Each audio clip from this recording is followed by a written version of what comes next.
Ayan,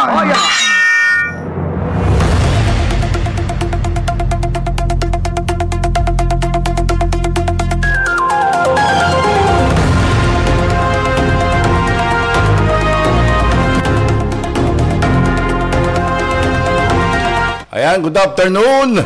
Magandang hapon po sa inyong lahat. Napakainit ng hapon ngayon, ha? 2:00 na naman, araw ng Huwebes, dito sa ating programang Ulat sa Bayan over MIB4 Online Radio. Isang oras tayong talakayan, balitaan, public service.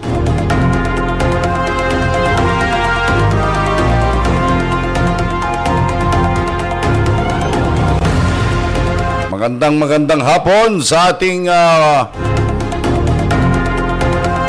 kinatawan sa Kongreso ng 1st District na Oriental Mindoro, Congressman Arnan C. Panaligan. Ganun din sa kanya mga staff dyan sa Santa Isabel, Calapan City, dyan sa Congressional Office. Oo, busy yung mga yan dyan. Kay Madam Joy Arellano Manyibo, ayan, oo.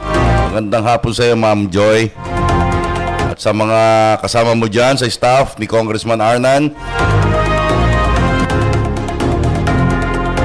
Ayan, nagkaroon tayo ng impormasyon na itong si Congressman Arnan C. Panaligan kasama ang ilang mga leader ng lakas CMD ng buong bansa ay pumarap sa ilang mayor ng lalawigan ng Oriental Mindoro kahapon. Opo, at ating natanggap ang impormasyon kaninang umaga. At sa 1st District ng Oriental Mindoro, si Mayor Joel Tebes lamang ang wala. Ang mayor ng Nauhan. Pero lahat po ng mga mayor ng Nauhan, Puerto Galera, Rocky Ilagan, si Boyet P. ng San Teodoro, si Mayor Alan Roldan ng Bako, si Mayor Lito Malabanan ng Victoria, si Mayor Memen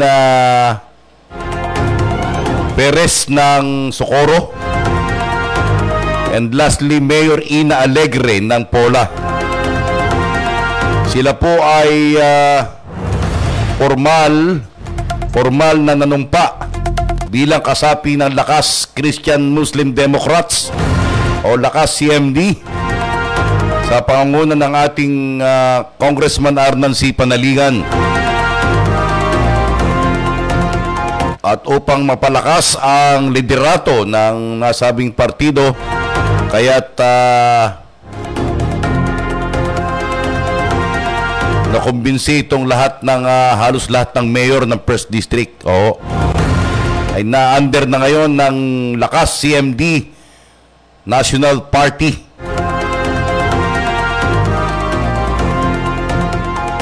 Hindi ako nagkakamali, ito ay partido ni dating Presidente Fidel V. Ramos. Ganon din si dating Presidente Pangulong Gloria Macapagal Arroyo. Kanya mga pioneer member ng partidong Lakas. At ito ay sila nanumpa sa harap mismo ni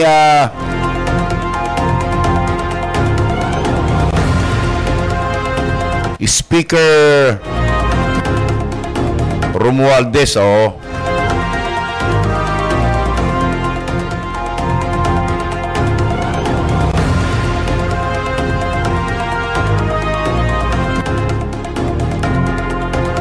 At sa ngayon ay abala ang ating Congressman Arnan C. Panaligan kapagkat sila po ay may session na, nagsisimula na po ang kanilang session.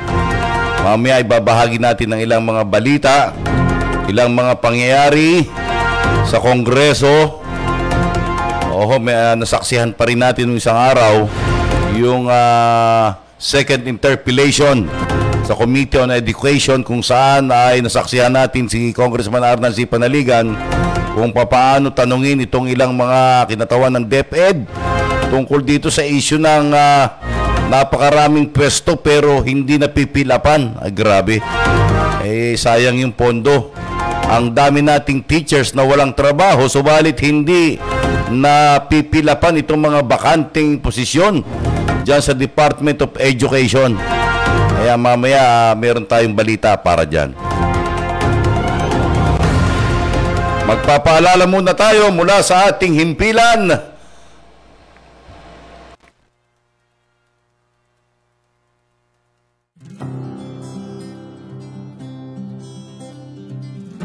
Precision, accuracy, and mastery are three most important ingredients of success. And with just the right amount of supervised craftsmanship, honed in adequate maturity, comes the strong will of our graduates, perfectly matched to man the industry workforce demands and requirements. These essential elements are deeply ingrained through the institution's blueprints of its indomitable, holistic, and transformative program of studies, especially designed for every Southwesternian student.